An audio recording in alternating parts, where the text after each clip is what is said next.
Hello everyone and welcome back to the Great Book of Grudges. My name is Nathan and yeah, we're going to cover something which definitely didn't leak before. No siree, these things never happen with Creative Assembly.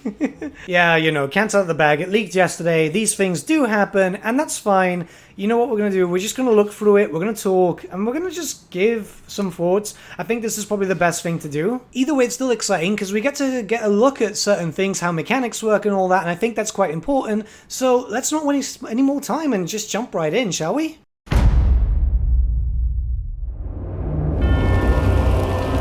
Festus the Leech Lord, once a very highly regarded doctor, and he still is, in the eyes of Nurgle, but it seems there's only so many entitled patients a doctor can deal with before they go mad and turn themselves into a plague brewer. Can't blame him. His obsession with plague knowledge makes him the perfect candidate to go in search of Zambijin, and that's where we're going to join him. Just don't mention the chin, okay?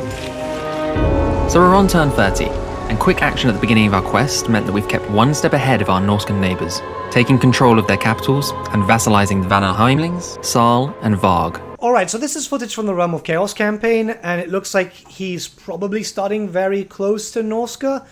But yeah, this looks like the Realm of Chaos, the way the map is laid out, which is fine because, well, you know, it kind of fits well. I just hope that not everyone's kind of shoehorned there, because that would be a tad disappointing, though we do know that Azazel is in Cafe in the Realm of Chaos. Up north are the demonic factions.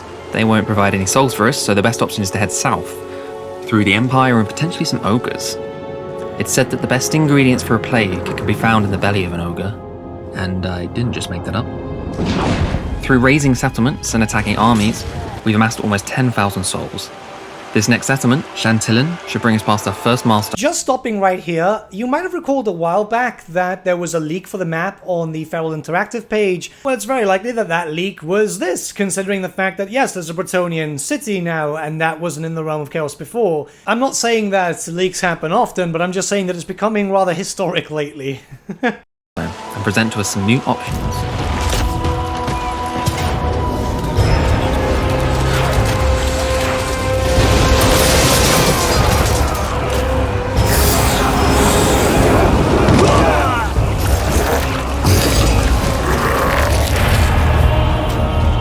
With a strong network of vassalized settlements up north, we don't really need to occupy Chantillan. Our primary goal now is to collect souls, so ooh, what's that? 323 souls? Don't mind if I do. As promised, our first milestone of souls has been reached, and access to our first rift has been opened.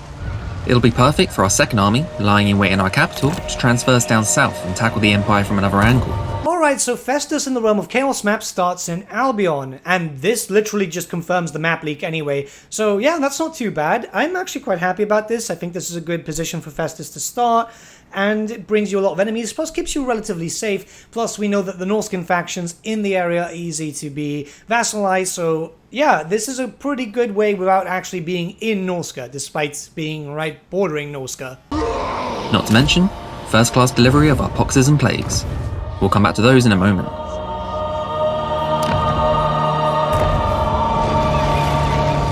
So this is how the rift system works for the Warriors of Chaos. Once you can get one, then you can decide where it goes, because if you did notice on the map, there were multiple options that had that kind of like rift icon. This is kind of cool. Okay, that's not too bad. I don't imagine that we'll get an op because, well, with the whole thing with Zambijin, I think there's only 3 or 4 markers. So, yeah, okay, that's not too bad. That could allow for... Ooh, if you're allied with someone, you have some vision in the other side of the world. I wonder if you can use this system in Immortal Empires, because that could be pretty interesting for launching invasions. And, I don't know. Are we the only ones that can use this? I need contacts from CA. This is the weird thing. Can we be the only ones that use it? Or once it's there, enemies can use it too? Or can they close the rifts? These things I need to know. We've landed bang in the midden of Empire territory, and we're immediately surrounded by Empire, Wood Elves, and Greenskins. And since we don't really want to be completely overwhelmed, we'll set up a little chinwag. Friendly conversation with the Greenskins. A non-aggression pact should keep things healthy for now. Yeah, right! A couple of building upgrades and skill points to use, and we're ready to move on to our next turn. We're focusing on income buildings to support our armies, as well as skill points that will give us movement range and experience in battle to reap maximum souls. So we've got our second army down in the south, ready to cause mayhem, but we've yet to pick a good plague to spread. Welcome to Nurgle's Flies and Filth, or you can eat plagues and poxes. For starters today, we have your basic starter plague, followed by extra symptoms for main, and for dessert, we have full recipes of fun. Alright, so I know some of you are probably thinking this is kind of cringy, and yes, it is, but in a good way. I think this is actually the silly Warhammer humor that they needed. If you remember Warhammer 3, they had that all serious voice and tried to sound all edgy, where that doesn't really work for Total War or Warhammer Fantasy. But yeah, everything looks good. We have access to pretty much every single plague, it seems, so yeah, this is going to be really interesting, especially because now we've got two major factions spreading plagues. This really works out for me because I'm interested in Festus, and I didn't really get to learn the plague system too well, so at least this gives me another reason to actually go back to these mechanics and just play some Kurgath just to kind of get myself ready for an eventual Festus campaign. Initially with Festus, we focused on Festus's agu to increase our growth, corruption, and infections. But in our quest for more souls, we'll likely want to switch it up. Festus's Rot provides us with 15% more souls gained from battles. This could be handy. Okay, and he does have some unique ones which tailor around for souls and all that, which I think is really, really good. So it's a little bit more than, say, what Azazel got, but I'm not complaining. I actually think this is kind of needed, and so far so good. Hopefully that means that when we do get other Nurgle characters, like say for example Epidemius or Tamukan, they'll all have something unique too, which would be really nice, because it's the same mechanic and it's the same system, but it's just something different. From here we can aim to complete the full recipe from Nurgle's Rot, which requires limb blight and constant vomiting. Lovely. We will tip generously. Gossel has a pretty big army sat on at the moment. We'll send our hero down south to scout out the area, and in the meantime, we'll pick on someone smaller than us and head into Fort Solace.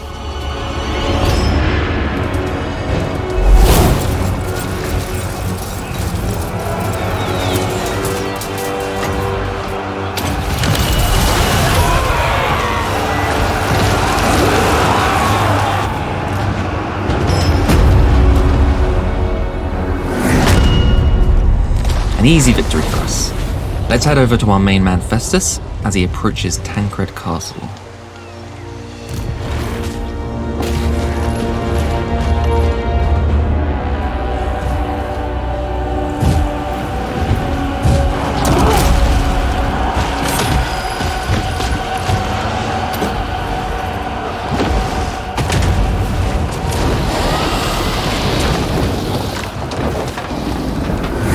We're on a bit of a raising spree, but that battle has given some of our units enough of an experience boost for us to upgrade them. Let's head into the Warband upgrades window to see our options. Here, we're able to see upgrade trees related to each unit. As they rise in ranks, we'll unlock the next stage of their evolution. It means we get to keep our loyal units we had from day one and see them grow into old age. If we prefer, we can dedicate our units to Nurgle or stick with the more conventional Chaos. I'm not the most decisive person, so I'm trying out both. Some of our Marauders of Nurgle have reached rank 5, good for them. We can settle them in amongst the rest of our Chaos Warrior units by upgrading them. I'm keen for these boys to eventually step up further to Chaos Knights. However, we haven't unlocked this just yet. We can see it will become available to us once they reach rank 6, and if we research Profane Weaponry. Alright, so some of the unit upgrades are locked behind some tech, which I don't think was actually established with the Azazel Let's Play. Yeah, I like the idea because, let's be honest, the Chaos Warriors themselves are quite strong, and really the amount of ranks that you need, it shouldn't take too long to get that up, depending on how you play, and obviously if you don't get your units slaughtered. So yeah, let's carry on. Let's head over to our technology tree, get this started, as it'll take about 6 turns to unlock, giving us some time to train up the unit. So just a quick jump here, we did talk about this in the Azazel campaign Let's Play thing that they showed off. It looks like everyone's going to have the same kind of format in terms of the research tree, but it's just going to be different if you play like a Nurgle Lord or a Sinesh Lord like we've seen, where the outer layers are focused around your god. And I think that's kind of cool. I think that's going to give everyone a bit more feeling of uniqueness, I guess, is probably the best way to describe it. Scouting out the land ahead with our hero, we can see Marienburg. It's the perfect location for a pincer attack from both of our armies, but with a few other settlements to raise before we reach it. Let's attempt to steal some technology, to speed up our profane weaponry research. It failed. Alright, moving on. Looking ahead for Festus, we've got 2 settlements ripe for soul raising, Grungzint and Broek Water. Meanwhile, we'll send our second army up north to Wrecker's Point. That's right, buddy. Don't think we didn't see you hiding there.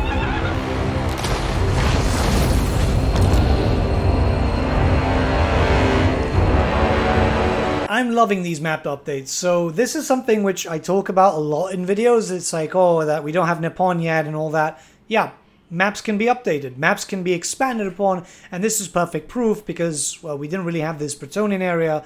And we definitely didn't have this Orc area, which is cool. I think it looks awesome. It kind of reminds me of like the campaign map in the Wood Elf mini campaign, where it's got all these like intricate areas and all that. I really hope we see more of that in the future because it was cool, and cool factor is a big thing. Grungzint is looking fairly well defended.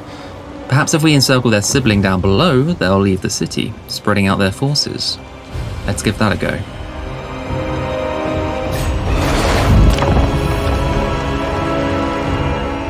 Ah, looks like our plan worked. The Greenskins have left their castles. Fools.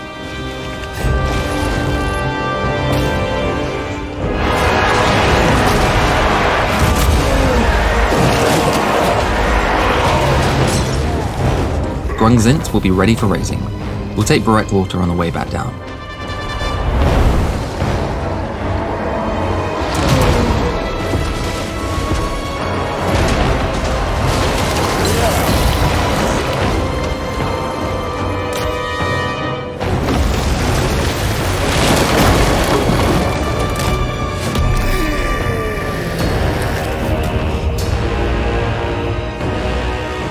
I think I may subjugate this settlement. It provides us more souls than raising, and the faction will become another vassal for us. Okay, this is something I wanted to know. I wasn't too sure if this got shown off the last time, but we can vassalize other races, which is good. This is actually really, really good. Mostly because, well, you know how the Norskins are with trying to take settlements in other areas in general. So this should be interesting. At least we can just keep vassalizing. I wonder if they're locked to us, or if they can just, like, betray us like we've seen in Warhammer 2 sometimes. It's just really strange when that happens. Our second army is on its way back down south, raiding as it goes. Gossel no longer has its garrisoned army, so now's the time to attack. Along the way we see Fort Solace has been liberated. Let's liberate them again, of their souls.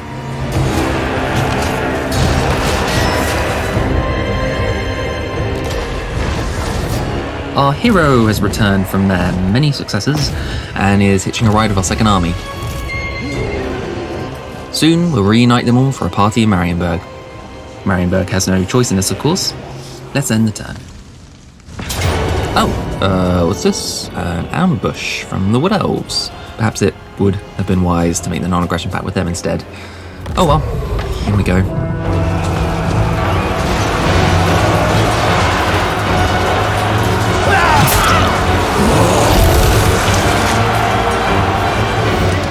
Ah, the magic of editing made that battle look easy. In reality, we took a fair amount of damage. Unit replenishment would be a wise choice here. Worth noting, though, that now the Wood Elf capital is undefended. After some time to recoup, we take down Gossel, allowing us to turn the attention of both our armies onto Marienburg. Alright, I don't like to comment on people's playstyle because I think that's really pretentious, but why, if you say it's undefended and then just... why didn't you destroy it? I'm very, very confused. Like, it's right for the taking, isn't it? I mean, it's fine, because at the end of the day, it's not me playing, or really, it's just for promotional means, but it would have been good souls. Or maybe you can confederate, well, not confederate, sorry, vassalize the Wood Elves? I'm not sure if that's even possible, but you know. But not before a few upgrades to our units. Just in time, our profane weaponry is ready. Time to upgrade those Chaos Warriors.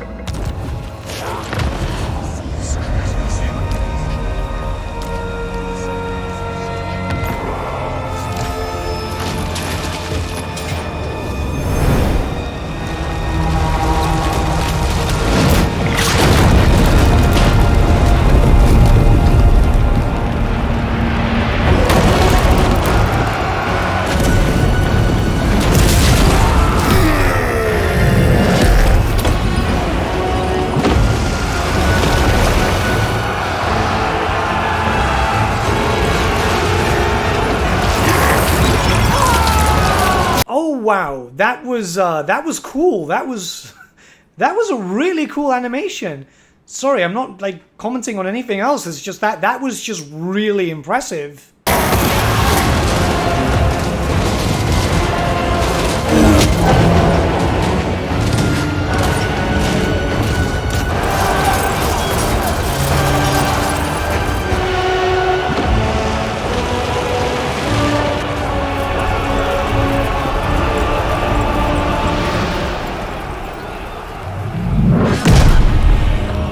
Success.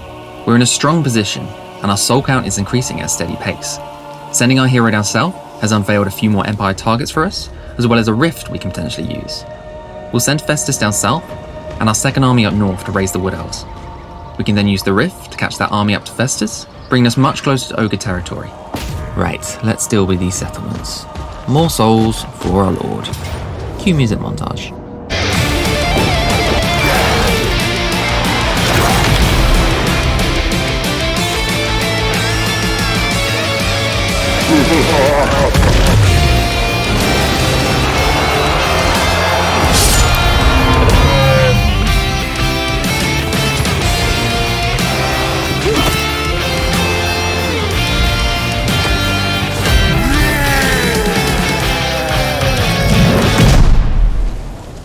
Middenland is no more.